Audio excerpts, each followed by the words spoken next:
হাতের ভিতরে নূর হয়ে যাওয়ার মুজিজা দিয়েছিলেন। কাউকে গলার আল্লাহ পরা সুন্দর দিয়েছিলেন, কাউকে আল্লাহ দেখতে সুন্দর করেছিলেন, কারো পরা সুন্দর, কণ্ঠফল সুন্দর করেছিলেন।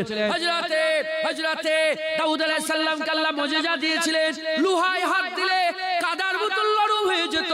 হযরতে সুলাইমান আলাইহিস সালামকে সারা পৃথিবীর বাদশা করে মুজিজা দিয়েছিলেন, তিনি লোহায় হাত দিলেও কাদা হয়ে যেত, তামায় হাত দিলে কাদা হয়ে যেত।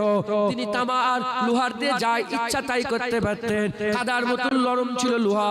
মুজিজা ছিল যত নবীদের মুজিজা ছিল, সমস্ত নবীদের মুজিজা জমিনের সঙ্গে কানেক্টেড। কোন নবীর আসমানে মুজিজা ছিল না, কোন নবীর আসমানে মুজিজা ছিল না।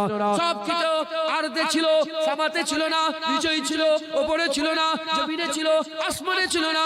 হাবিবুল্লাহকে আমার আল্লাহ সেরা করে দিয়ে ইন্নাকা লাআলা খুলুকিল আযীম বলে বড় করে দিয়ে ওই হাবিবুল্লাহর আগুল ফিরিয়ে দিয়ে ডুবে যাওয়া সূর্য উপর দিকে চলে আসে।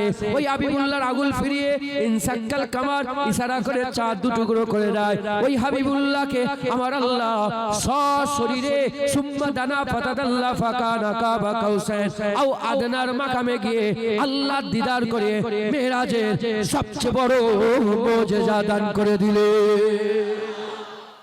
ঠিক আল্লাহ হুজুর পাককেই বড় করে দিয়েছে। মুসলমানের ছেলেরা, এ নবীর উম্মত উম্মতিরা, হুজুর পাকের যে বংশ কুরাইশ বংশ, আমার আল্লাহ পাক আকা মাওলা রাসূলুল্লাহ সাল্লাল্লাহু আলাইহি সাল্লামের যে বংশ কুরাইশ বংশ পাঠিয়েছেন, এই কুরাইশ বংশটা সারা পৃথিবীর সেরা আমার আল্লাহ বংশ বানিয়েছে।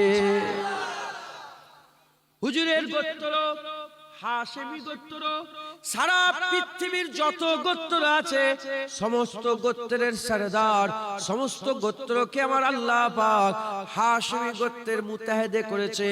হাশেমি গোত্রকে সমস্ত গোত্রর আমার আল্লাহ সরদার বানিয়ে দিয়েছে। এ নবীর উম্মত উম্মতিরা, মুসলমানের ছেলেরা, যত নবী এসেছে আমার আল্লাহ পাক হুজুরকে ইমামুল আম্বিয়া বানিয়েছে, সাইয়্যিদুল আম্বিয়া বানিয়েছে, সুলতানুল আম্বিয়া বানিয়েছে। সব নবীদের থেকে বড় আমেন আল্লাহ হাবিবুল্লাহকে আল্লাহ বানিয়েছে। এ নবীর উম্মত উম্মতিরা, নাম যত রকমের নাম আছে আল্লাহ পাক দুনিয়ার সমস্ত সৃষ্টি